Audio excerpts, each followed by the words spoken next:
जोहार दोस्तों, आप सभी को आपका अपना चैनल नाग पूर्णिमा फाउंडेशन में स्वागत है। आज के इस वीडियो में हम लोग चर्चा करने जा रहे हैं झारखंड में जनजातीय विद्रोह, और ये हमारा टॉपिक रहेगा महत्वपूर्ण है, वेरी महत्वपूर्ण है। और ये टॉपिक जो है हम लोग का बिरसा मुंडा विद्रोह। क्या नाम है टॉपिक का? बिरसा मुंडा विद्रोह। इसको मुंडा उलगुलान भी कहा जाता है। उलगुलान का मतलब होता है महान हलचल। क्या होता है? महान हलचल। मतलब उस जो क्षेत्र में पूरा जो सामाजिक जो ताना बना था वो पूरी तरह से हलचल हो गया था, तो इसीलिए इसको नाम दिया गया महान हलचल उलगुलान। किसको? बिरसा मुंडा विद्रोह को। तो हम लोग आज के इस टॉपिक में हम लोग बिरसा मुंडा विद्रोह के बारे में चर्चा करेंगे, और बिरसा मुंडा कि उस टाइम आखिर विद्रोह क्यों हुआ उस पर भी हम लोग चर्चा करेंगे। तो चलिए हम लोग वीडियो पर चलते हैं। तो एक्चुअली जो उलगुलान या महान हलचल, इसके पहले अगर हम लोग कल वाले वीडियो में अगर हम लोग देखे होंगे तो सरदारी विद्रोह जो हुआ था, सरदारी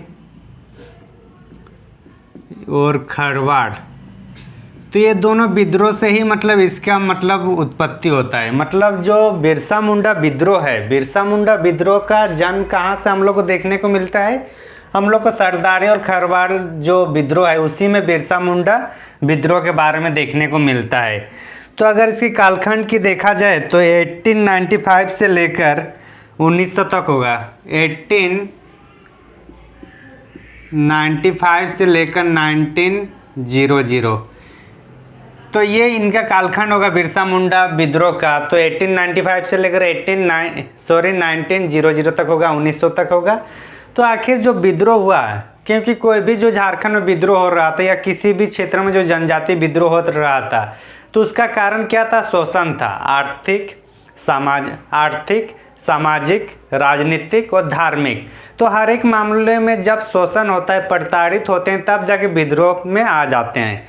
तो अगर इसकी अगर देखा जाए कारण की, तो इनका अगर देखा जाए कारण में, तो सबसे पहले अगर हम लोग इसको देखें तो जो फॉरेस्ट नीति आता है, या फिर उसके पहले अगर हम लोग आर्थिक शोषण के बारे में चर्चा करते हैं, तो इसकी जो सबसे पहले इनका जो हम लोग देखते हैं जो खूंटकट्टी व्यवस्था, मतलब जो अस्थायी बंदोबस्त आने के बाद जो खूंटकट्टी जो था, खूंटकट्टी व्यवस्था का समाप्त। खूंटकट्टी व्यवस्था जब समाप्त हो जाता है तो क्या होता है कि वो सरकार जमीन ले लेती है अपने, और जब सरकार जमीन ले लेती तो लोग क्या हो जाते हैं? बेरोजगार हो जाते हैं। तो जब बेरोजगार होंगे तो क्या होंगे? आंदोलन करेंगे। तो उसी टाइप से यहाँ पे भी हम लोग को देखने को मिलता है खूंटकट्टी विद्रोह। ये वाला देख लिया हम लोग। दूसरा इसका कारण देखते तो ईसाई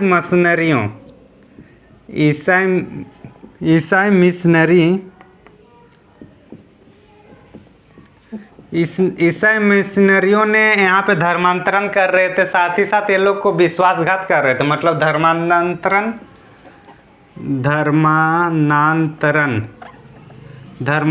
और विश्वासघात, मतलब दोनों एक साथ चल रहा था। तो धर्मांतरण और विश्वासघात दोनों, अगर एक चीज़ हम लोग समझें तो जो मुंडा लोग थे, मुंडा लोग को किस में ये कर रहे थे? मुंडा लोग को इन्होंने ईसाई में धर्मांतरण कर रहे थे, ईसाई में। और क्या बहला फुसला कर रहे थे कि जो आप लोग का जो मतलब ये ईसाई मिशनरी लोग हैं, ये लोग बोल रहे थे मुंडा लोगों को, जो आप लोग का जो ज़मीन छीनी गई है कंपनी के द्वारा, वो ज़मीन को दोबारा हम लोग पुनर्प्राप्ति मतलब हम लोग देंगे, मतलब दोबारा मांगने में मतलब हेल्प करेंगे सरकार से।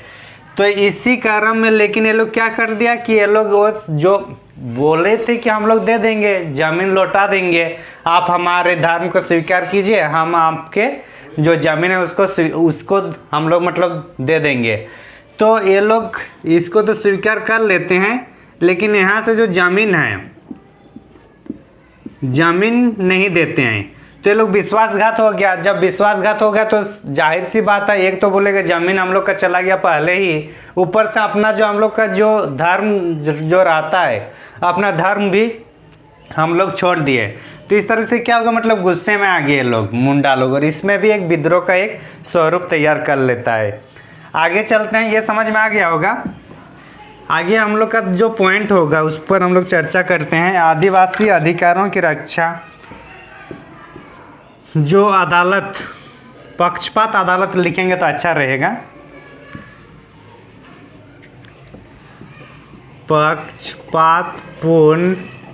पक्षपातपूर्ण अदालत।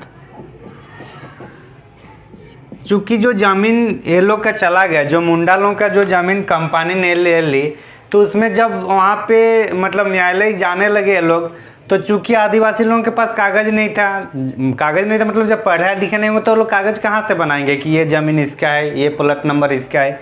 तो जब उस टाइप से ज़मीन व्यवस्था नहीं था, तो सरकार ये बोलती है न्यायालय कि हम तो वही जानेंगे या उसी को मानेंगे जो नियम कानून है, जो मतलब कागज़ में हो। तो जब कागज़ की बात करते हैं तो इस तरह से क्या होता है कि आदिवासियों को इसमें यहाँ पे उनके अधिकार या हक प्राप्त नहीं होती है। आदिवासियों की हक का हनन होता है। तो आदिवासियों के हक का हनन हो रहा है, मतलब उनको नहीं प्राप्त हो रहा है। चौथा अगर कारण देखें हम लोग, तो जो छोटनागपुर वन सुरक्षा कानून, CN मतलब छोटनागपुर है, ठीक। इसको आप लोग पूरा अपने से लिख लीजिएगा। छोटनागपुर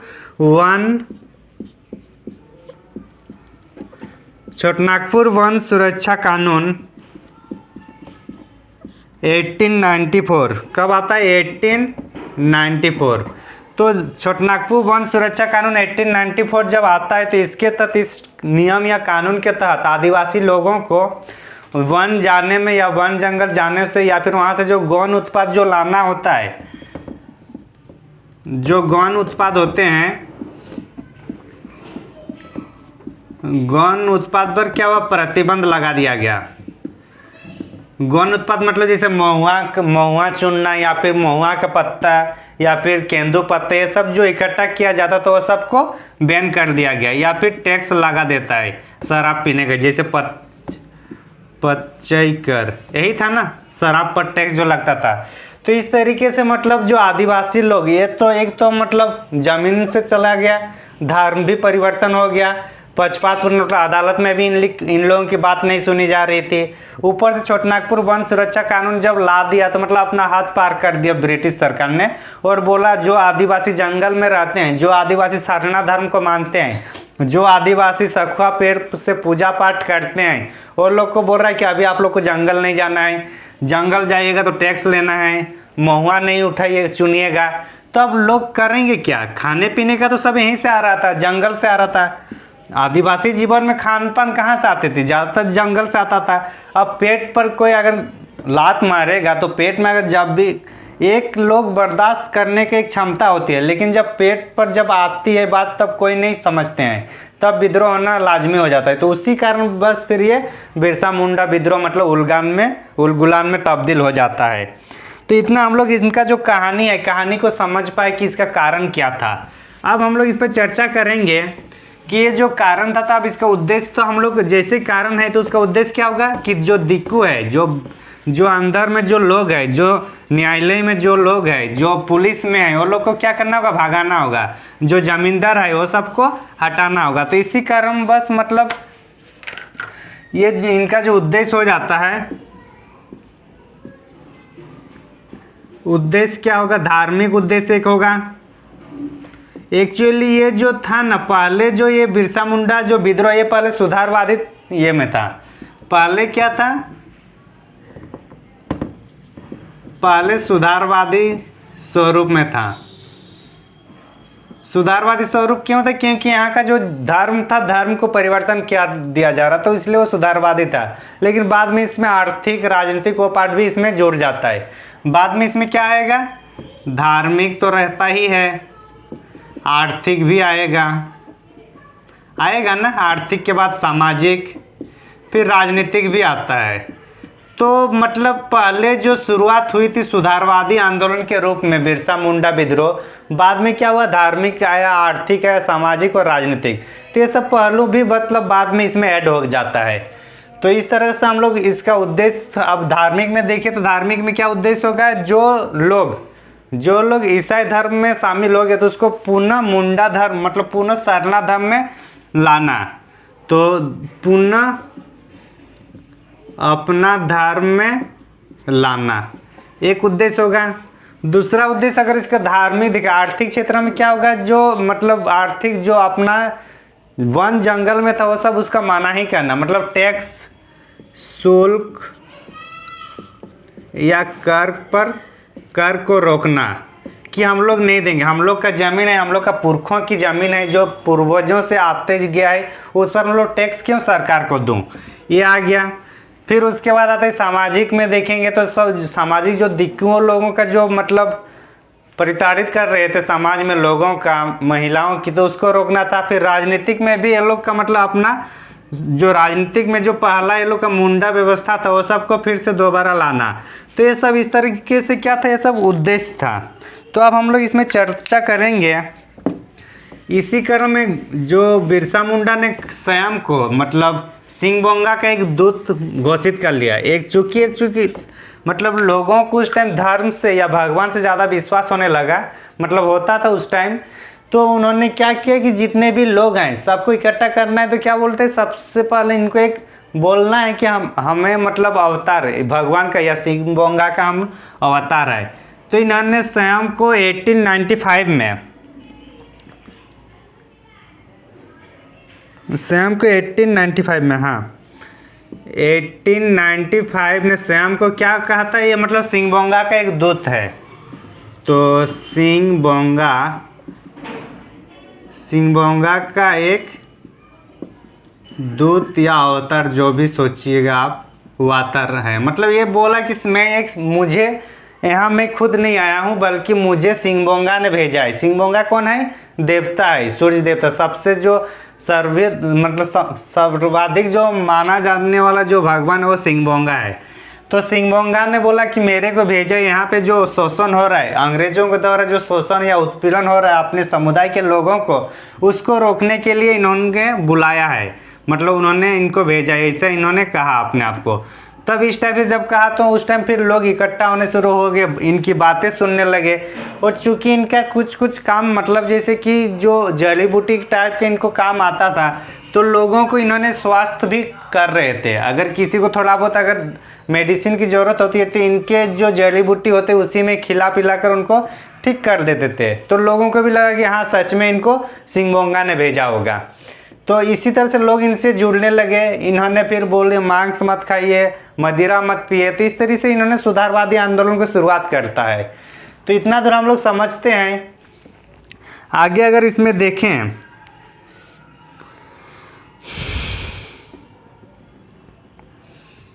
तो जब इनकी मतलब जो बंजर भूमि था, जो बंजर जमीन था उसको हटाने के लिए, मतलब जो बंजर जमीन है उसको सरकार ले रही थी।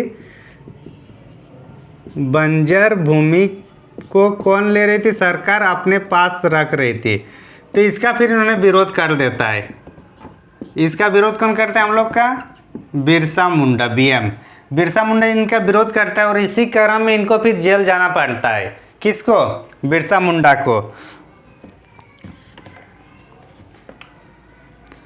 1893, ये जो बात है 1893-94 की बात है। ये जो मतलब विरोध कर रहा था बंजर भूमि को जो सरकार का, ये 1893 की बात है। और इसी क्रम में इनको फिर जेल भेजा जाता है। इसको कहाँ भेजा जाता है, जेल।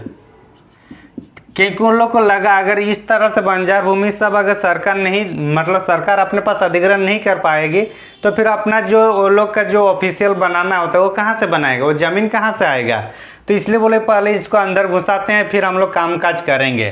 तो इनको जेल दिया जाता है, कहाँ पे, डोरंडा जेल में।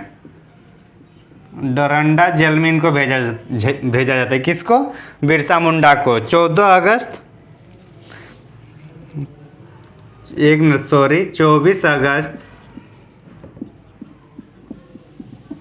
24 अगस्त 1895, 24 अगस्त 1895 को इसको कहाँ, डोरंडा जेल मतलब इसको ले जाया जाता है। और इस पर चार्ज लगाया जाता है 2 साल का कारावास और 50 रुपया जुर्माना। 2 वर्ष का कारावास प्लस 50 रुपया का जुर्माना। जब ये जुर्माना नहीं दे पाया तो जब नहीं दे पाया तो ऊपर से इसको फिर 6 माह के लिए बढ़ा देता है ये इनका कारावास। तो इस तरीके से मतलब इसको अगर बोला जाए क्वेश्चन कि इनको कितने वर्ष की कारावास हुई थी पहली बार में, तो पहली बार इनके लिए 2 वर्ष को हुई थी और 50 रुपये जुर्माना भी लगा था, लेकिन जुर्माना नहीं दे पाए, तो उसके कारण फिर ये 6 महीने इनको मतलब अधिक कारावास को बढ़ाना पड़ा। हालांकि ये सब जो था, ये जो रानी विक्टोरिया की जो हीरक जयंती आता है उसमें इसको फिर मतलब छोड़ दिया जाता है। जैसे कि कभी कभी राजा लोग क्या होता था, जब ज़्यादा खुश होते थे तो कैदियों को छोड़ देते थे, ज़्यादा अगर गुस्से में रहते हैं, कहीं दूसरे के टेंशन रहता है तो कैदियों पर उतार देते थे। तो इसी तरीके से जब उनका हीरक जयंती मतलब खुशी का माहौल हो गया तो इनको फिर छोड़ देते हैं 30 नवंबर 1897 को। 30 नवंबर 1897 को इनको कौन हीरक जयंती पर, किनकी हीरक जयंती पर छोड़ दिया जाता है? रानी विक्टोरिया, महारानी विक्टोरिया, ठीक, महारानी विक्टोरिया, महारानी विक्टोरिया दिख रहा है ना? एक मिनट, हाँ। तो जो महारानी विक्टोरिया की हीरक जयंती पर इनको छोड़ दिया जाता है, किसको? जेल से रिहा कर दी जाती है बिरसा मुंडा को। मतलब जो इतना को जो कारावास मिला था कब? 24 अगस्त 1895 को, और इनको जब छुड़ाता है कब? 30 नवंबर 1897 को, हीरक जयंती के अवसर पर। किसका? महारानी विक्टोरिया। अगर जयंती के बारे में अगर एक बार संक्षेप में अगर देखना चाहें तो जो 25 साल का होता है उसको क्या बोला जाता है? 25 साल वाला सिल्वर जुबली, 50 हम लोग का गोल्डन जुबली, और 60 में जो होता है ये इसको ये वाला हीरक जयंती, मतलब क्या बोलेंगे इसको? हीरक का डायमंड जुबली। और 75 होता है तो इसको प्लेटिनियम बोला जाता है, प्लेटिनियम जुबली। और जब 100 साल होता है तो उसको ओनली सेंटेनरी कहा जाता है, सेंटेनरी या फिर शताब्दी। तो इस टाइप से जो है इसको भी अगर आप लोग याद रखने तो रख सकते हैं। तो हीरक जयंती के अवसर पर महारानी विक्टोरिया की जो हीरक जयंती हुई थी, 60 साल की उम्र में इनको मतलब अपना जो जेल से रिहा कर दी गई थी। किसको? बिरसा मुंडा को, हम लोग का बिरसा मुंडा भगवान को। तो पहला जो इनको जो जेल होता है वो 24 अगस्त 1895 को होता है। कब? 24 अगस्त 1895 को। और इनको कारावास से कब छुड़ाया जाता है? रिहा कर दी जाती है 1897 को। तो ये जो कारावास में जो गया, तो इस टाइम इसको पकड़ने वाला आदमी कौन था? ये अगर क्वेश्चन पूछ देता है कि इसको जो यहाँ पे जेल ले गया, तो चूंकि ये इम्पोर्टेंट टॉपिक है हम लोग को, तो इसमें कोशिश करना है हर एक पॉइंट को अच्छा से समझने का, भले थोड़ा टाइम लगे वीडियो। तो इनको जो ले गया था, मतलब जो गिरफ्तारी की गई थी JRK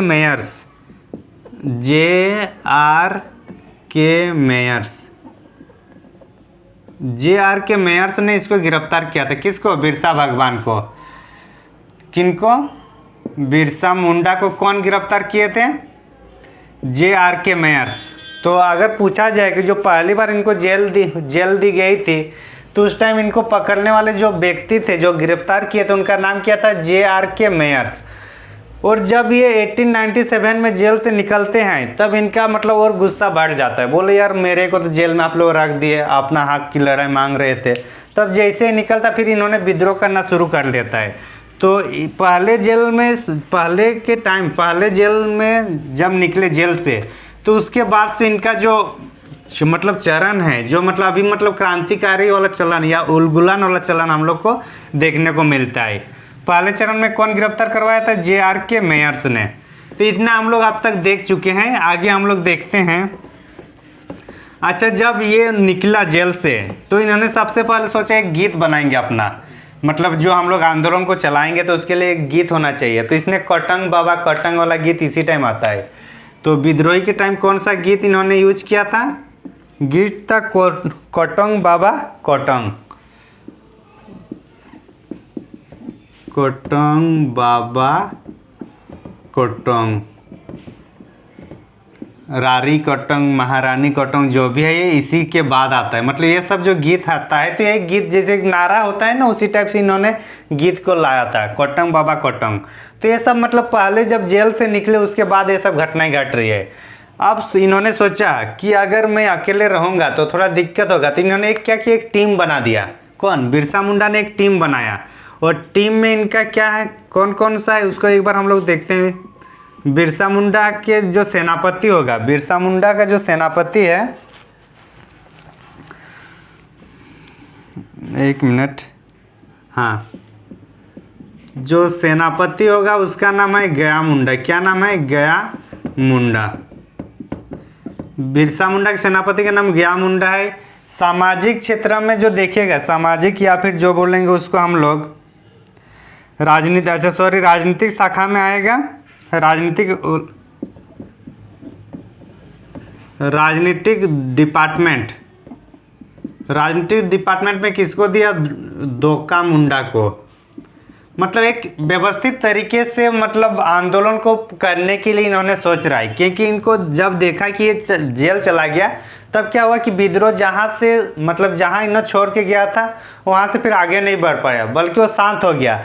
तो इन्होंने सोचा अगर मैं अकेले रहूँगा तो हो सके विद्रोह जिस दिन मेरे को पकड़ा जाएगा फिर विद्रोह शांत हो जाएगा। तो इसलिए उन्होंने हर एक के लिए अलग अलग डिपार्टमेंट दिया, बाकायदा उन्होंने सबको अलग अलग जिम्मा दिया कि आप लोग ये काम कीजिए, ये काम कीजिए। तो उसी तरह से जब राजनीतिक डिपार्टमेंट किसको दिया? दोका मुंडा को। अगर धार्मिक सामाजिक की बात किया जाए, धार्मिक सामाजिक डिपार्टमेंट किसको दिया? सोमा मुंडा को दिया। किसको दिया? सोमा मुंडा। तो कभी कभी ये इम्पोर्टेंट होता है, इसको हम लोग को याद रखना है तीनों का। वो जो गया मुंडा है इनका जो मतलब लाइफ पार्टनर वाइफ जो है उनका नाम है, इन्होंने भी बहुत सहयोग किए हैं गया मुंडा के, मतलब सेनापति के उनकी पत्नी जिनका नाम है मानकी मुंडा। क्या नाम है? मानकी मुंडा। एक मिनट, इसमें लिखा हुआ नहीं है तो कोई नहीं, उनका जो बीबी का नाम है मानकी मुंडा। तो एक इनकी बीबी का नाम है गया मुंडा की। राजनीतिक डिपार्टमेंट कौन संभाल रहा था? दोका मुंडा, ठीक। धार्मिक और सामाजिक को सोमा मुंडा। तो ये चारों हम लोग को याद रखना है, मतलब जो चारों इनके साथ जो है उनको हम लोग को याद रखना है। आगे चलते हैं फिर हम लोग। तो ये मतलब व्यवस्थित तरीके से आंदोलन को करने के लिए ये किया जा रहा है, ठीक। तो हम लोग क्या देखें ना कि एक जो टीम बना लिया, एक संगठन कर दिया कि कैसे कैसे हम लोग को लड़ना है, कौन कौन सा डिपार्टमेंट को कौन संभालेगा। सामाजिक आर्थिक के रूप में, सामाजिक धार्मिक के रूप में कौन था? सोमा मुंडा। सेनापति के रूप में गया मुंडा था, और जो दोका मुंडा था वो किस में था? दोका मुंडा जो हम लोग का था वो राजनीतिक क्षेत्र में। तो इस तरीके से हम लोग देख लिए हैं। अब हम लोग जब रणनीति बना, जाहिर सी बात जब रणनीति बनेगा तो उसके बाद कोई अच्छा सा मतलब प्लानिंग बनाया होगा। तो ये लोग किए ना कि जब समिति मतलब सब बन गया, संगठन बन गया, तो 25 दिसंबर को क्या होता है? क्रिसमस होता है। क्रिसमस होता है, और क्रिसमस कौन मनाते हैं? ईसाई लोग। और ईसाई लोग किनका मतलब धर्मांतरण किए हैं? मुंडा लोगों का। तो उनका गुस्सा इस पर है, मतलब जो बिरसा मुंडा पर गुस्सा है कि उन्होंने अपने समुदाय के लोगों को क्रिश्चियन बनाया है ये लोग। तो लोग टारगेट किए कि 24 के रात को, मतलब 24 दिसंबर को लोग टारगेट किए कि जो रांची में जो बड़े बड़े चर्च है उस पर हमला करना है। कब? 24 दिसंबर 1899 को। 1899 को। तो अभी क्वेश्चन पूछा जा सकता है कि जो बिरसा मुंडा ने जो चर्च पर आक्रमण किया था या फिर विद्रोह किया था तो ये कब किया था? तो 24 दिसंबर 1899 को। इतना हम लोग को समझ में आ गया होगा। तो मतलब ये रात में किया था, तो सुबह तक जो इनको माना जाता है। तो अभी 24 दिसंबर को मतलब रात में किए थे, तो रात में आक्रमण किए थे भोर के टाइम। तो ये फिर इसको मतलब 25 दिसंबर ही मानते हैं। तो कितना ये 25 दिसंबर 1899। 1899, क्योंकि ये लोग रात में किए थे, तो 24 दिसंबर का रात मतलब 25 दिसंबर हो रहा है, तो 25 दिसंबर 1899 को ये लोग क्रिसमस डे में मतलब जो चर्च है वहाँ पे ये लोग हमला कर दिए थे। और जब हमला कर दी तब अंग्रेज लोगों को लगा यार हम लोग का अपना धर्म पर ये लोग हमला कर रहे हैं, तो इसका कौन कर रहे हैं, उसका नेतृत्व कौन कर रहा है, तो पता चला कि ये सब बिरसा मुंडा का काम है। तो ये लोग फिर बोले, अंग्रेज अधिकारी या पुलिस अधिकारी इनाम रख दिए, इनाम रख दिए किस पर, बिरसा मुंडा पर। कितना, 500 रुपया। कितना इनाम रख दिया गया इसको पकड़वाने के लिए, 500 रुपया। तो इसी क्रम में जो इनका विरोधी होगा, किनका, जाहिर सी बात है जो बिरसा मुंडा का विरोधी होगा और अंग्रेज उसका भी विरोधी है, तो दोनों के विरोधी भी, इनके दोनों विरोधी क्या होगा, एक दूसरे का दोस्त होगा, ऊपर से पैसा भी मिल रहा है 500। तो क्या क्या नहीं, इनका जो दुश्मन थे बिरसा मुंडा का, तो उन्होंने फिर इनको पकड़वाया, किनको, बिरसा मुंडा को। तो इनका जो दुश्मन था जगमोहन सिंह, तो जगमोहन सिंह की जगह पे एक वहाँ पे जो काम करते थे जगमोहन सिंह के वहाँ वीर सिंह महाली, नाम तो वीर सिंह है लेकिन एकदम एक नंबर का धोखाबाज निकल गया हम लोग का। और जगमोहन सिंह के वहाँ काम कौन करते थे, वीर सिंह महाली ने, और इन्होंने फिर इनको पकड़वाया, किनको, बिरसा मुंडा को। और ये बात है 3 दिसंबर की, सॉरी 3 फरवरी की, 3 फरवरी 1900 को। तो मतलब 3 फरवरी 1900 को इनको पकड़ लिया जाता है, किसको, बिरसा मुंडा को। 3 फरवरी 1900 को पकड़ लिया जाता है, किसको, बिरसा मुंडा को। और उसके बाद इसको जेल दिया जाता है। जेल कहाँ दिया जाता है, वही डोरंडा जेल में। और अंततः 9 जून 1900 को इनकी मृत्यु होती है हैजा से। किनसे, हैजा रोग से। ऐसा माना जाता है हैजा रोग से इनकी मृत्यु नहीं हुई होगी, क्योंकि जब हैजा रोग से अगर किसी इंसान की मृत्यु होती तो उनका बॉडी का रंग चेंज हो जाता है, लेकिन बिरसा भगवान के बॉडी में वैसा कुछ चेंजेस नहीं हुआ था। तो इस तरीके से मतलब उनको बस नाम दिया गया कि हैजा रोग से इनकी मृत्यु होती है 9 जून 1900 को। तो ये सब उनका मतलब बिरसा मुंडा के बारे में हम लोग कुछ कहानी देखे। अब इनके इससे संलग्न जो भी हम लोग तथ्य हैं उसको भी एक बार हम लोग देखने का प्रयास करेंगे। तो स्क्रीनशॉट लेना है तो ले लीजिए इसको। तो आगे इसके संबंधित कुछ तथ्य हैं उसको हम लोग एक बार समझने का प्रयास करेंगे। ये आंदोलन को मतलब एक सफल आंदोलन के रूप में जाना जाता है, क्योंकि इसके बाद हम लोग का CNT एक्ट आता है, जो जमीन जो मतलब भूमि से संबंधित है उसको लाने के लिए इसको एक मतलब सफल आंदोलन के रूप में जाना जाता है। अच्छा, जो इनको पकड़ा गया था वो जमकोपाई जंगल में पकड़ा गया था। कहाँ पे जो पकड़ा गया था वो क्षेत्र कौन सा था, 3 फरवरी में जो इनको पकड़ा गया था वो क्षेत्र का नाम है चक्रधरपुर में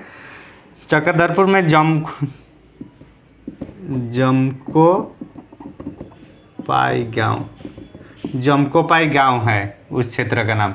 अच्छा, इनके बारे में और एक कहानी है कि जब इन्होंने विद्रोह को मतलब विस्तार से मतलब ये फैला रहे थे, तो उस टाइम एक जगह से 2 जगह वो क्या करता था, मीटिंग करते थे। जैसे अभी कोई आंदोलन होता है तो उसके लिए मीटिंग की जाती है कि हाँ ये सब मीटिंग करना है, लोगों को जागरूक करना है। तो उसी तरह से ये भी जागरूक कर रहे थे, कौन, बिरसा मुंडा। तो इसी क्रम में डोम्बारी एक जगह है, डोम्बारी बुरू एक जगह है पे जहाँ पे ये मीटिंग कर रहे थे, कौन, बिरसा मुंडा। तो उसी क्रम चारों ओर से, अगर ये डोम्बारी बुरू है तो इधर चारों ओर से पुलिस इसको घेर लेता है, किसको, डोम्बारी बुरू क्षेत्र को, और सब फायरिंग करने लग जाते हैं। तो इसी क्रम मतलब बहुत लोग के यहाँ हताहत होने की मतलब बात आती है, मृत्यु होती है, लेकिन यहाँ से चुपके से बिरसा मुंडा निकल के बाहर आ जाता है। तो बिरसा मुंडा अपना जान बचा लेता है, लेकिन बाकियों लोगों की यहाँ मृत्यु मतलब हो जाती है, बहुत लोगों की। तो इसलिए डोम्बारी बुरू को मतलब जनवरी महीने में यहाँ पे मेला लगता है। कब, डोम्बारी बुरू में, जनवरी महीने में। तो आगे चलते हैं हम लोग फिर। तो डोम्बारी बुरू किससे संबंधित है, बिरसा मुंडा से संबंधित है, बिरसा मुंडा से। ये क्वेश्चन पूछा था JPSC का लास्ट PT में। आगे चलते हैं फिर, चलिए। इससे संबंधित और कुछ थोड़ा बहुत हम लोग तथ्य को देख लेंगे, क्योंकि ये इम्पोर्टेंट है। ये ना केवल झारखंड के दृष्टिकोण से, झारखंड में परीक्षा के दृष्टिकोण से, बल्कि भारत में भी इसका कोई भी एग्जाम हो सेंट्रल गवर्नमेंट में, यहाँ से क्वेश्चन पूछता ही है। तो इस आंदोलन का जो हेडक्वार्टर अगर बोलें तो हेडक्वार्टर कहाँ होगा? खूंटी। खूंटी के उलीहाटू गांव में ही इनकी जन्म होती है। किसकी? बिरसा मुंडा की। हेडक्वार्टर खूंटी हो जाता है इसका। उसके बाद इस टाइम जो रांची के उपायुक्त था, रांची के उपायुक्त, एक मिनट, हाँ, रांची के उपायुक्त जो थे वो थे हमारा स्ट्रेटफील्ड।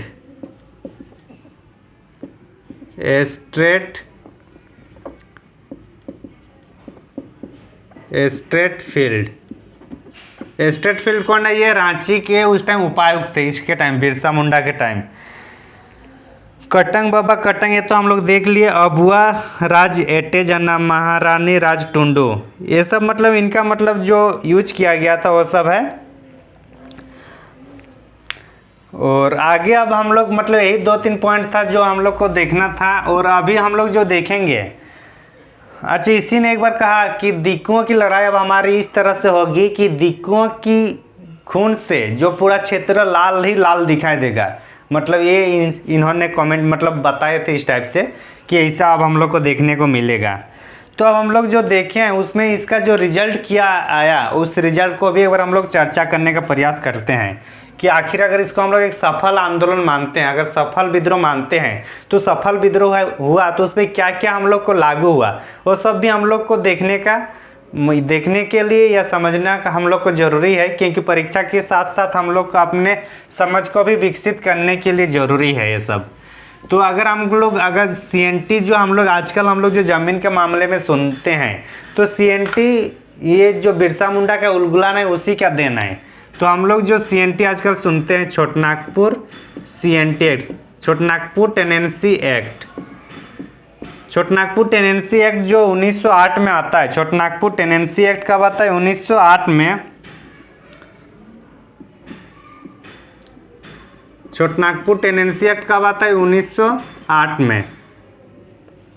यार एक मिनट, छोटनागपुर टेनेंसी एक्ट 1908 में आता है। किसका देना है? बिरसा मुंडा के। इसके तहत जो छोटनागपुर क्षेत्र में जितने भी जिले, मतलब संथाल परगना क्षेत्रों को छोड़कर बाकी जितने भी जिले हैं वो CNT एक्ट के तहत आता है। जहाँ पे ज़मीनों की खरीद बिक्री पर कुछ नियम कानून है, वो हम लोग अलग से पढ़ेंगे। जब JPSC का जो PT में जब पढ़ेंगे तब हम लोग इस पर चर्चा करेंगे पूरा जितना है CNT एक्ट के बारे में। तो ये लाया गया था किसके तहत? मुंडा विद्रोह, उलगुलान के तहत। दूसरा अगर देखें तो 1905 में खूंटी, कब? 1905 में खूंटी और 1908 में गुमला। 1908 में गुमला, ये दोनों को क्या बनाया जाता है? दोनों को अनुमंडल बनाया जाता है। अनुमंडल, दोनों का अनुमंडल बनाया जाता है। किस किस को? खूंटी को और गुमला को। खूंटी को 1905 में खूंटी, 1908 में गुमला को अनुमंडल बनाया जाता है। ये हम लोग दूसरा पॉइंट देखें। तीसरा पॉइंट अगर इसका बेनिफिट देखें, मतलब इसका जो रिजल्टेंट आया है, तो यहाँ पे जो बेगारी प्रथा था, बेगारी प्रथा जो था उसको प्रतिबंध कर दिया गया था। मतलब अब कोई भी आदिवासी लोग बिना वेतन का काम नहीं करेंगे। तो मेनली ये 3 ही पॉइंट था जो इनका मतलब सक्सेस में, इनका मतलब सफलता में इनका योगदान माना जाता है बिरसा मुंडा का। तो इसलिए इसको एक सफल मतलब आंदोलन माना जाता है उलगुलान। क्योंकि जो ज़्यादातर जो विद्रोह हो रहा था वो ज़मीन से संबंधित, तो ज़मीन से संबंधित पूरा एक्ट ही लागू कर दिया, तो उसके बाद फिर विद्रोह टाइप का नहीं हुआ। बिरसा मुंडा के टाइम ही जो पहली बार जो मतलब मूलवासी को मतलब दिक्कू के रूप में ये लोग ट्रीट कर रहे थे अंग्रेज लोग कि फूट डालो राज करो। तो बिरसा मुंडा आंदोलन के टाइम जो मूलवासी और आदिवासी दोनों मिलजुल कर ये लोग मिलकर रहे हैं, मिलकर विरोध किए हैं।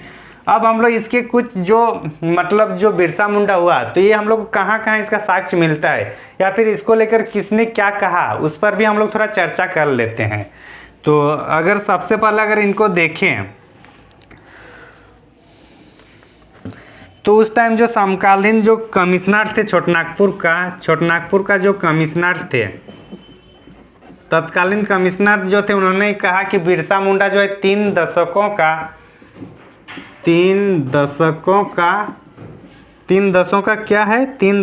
का कुशासन का परिणाम।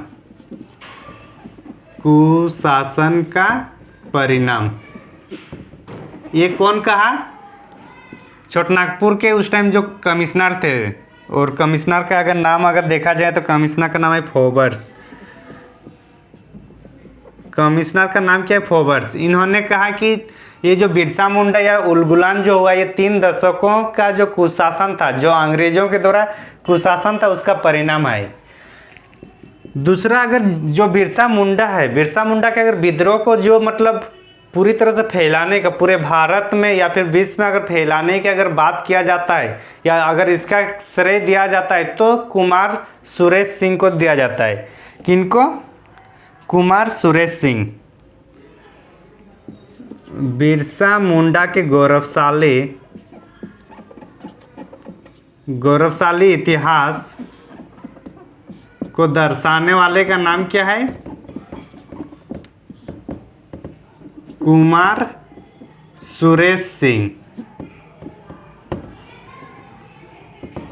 कुमार सुरेश सिंह। तो ये हम लोग को याद रखना है कि जो बिरसा मुंडा का जो अभी इतिहास है, अगर इसको अगर कोई लोग देश के दूसरे कोने में अगर इसको जान पा रहे हैं, समझ पा रहे हैं, तो उसका श्रेय किसको जाता है? कुमार सुरेश सिंह को। आगे और देखते हैं हम लोग, जो उस टाइम जो एक मिनट, अरण्यक अधिकार, हाँ, महाश्वेता